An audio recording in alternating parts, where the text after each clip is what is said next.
Last week, China's central government announced bold plans to expand medical insurance coverage for those with severe and costly illnesses. The government seeks to cover at least 50% of medical expenses for critical illnesses, an amount that would represent a vast improvement over the current basic medical insurance system.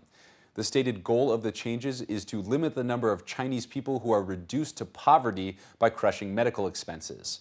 But huge questions remain as to how the policy will be carried out, and most importantly, where the money will come from. The August 30th announcement laid out basic guidelines, but no details for the introduction of critical illness insurance. Though the central government called on local governments to vastly expand coverage, it left funding for the new program entirely up to local governments. Officials from the Ministry of Health boast that China's current basic medical insurance system covers over 95% of the population. Through basic medical insurance, patients can receive partial reimbursement for routine medical expenses. But it's when expenses go beyond the routine that people run into trouble.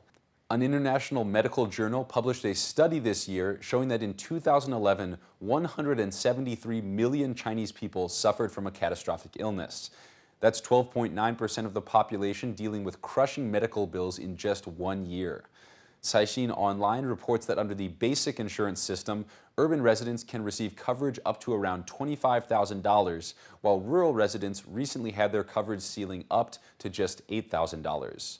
Professor Liu Guo'en of Peking University told Caixin that he found basic insurance covered less than 50% of patients' total medical costs, while authorities boasted minimum 70% coverage.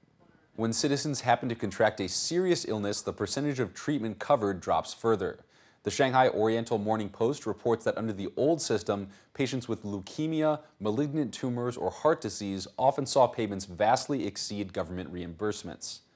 Several medical professionals told Caixin that in their experience, patients with serious illnesses frequently received less than 10% in assistance from government insurance. These conditions have produced a plethora of heartbreaking stories that have made a splash in the Chinese media. Recently, an elderly Chinese woman was dubbed the debt repayment grandmother on the Chinese internet after she was found collecting cans on the street to pay off huge medical expenses left by her deceased son.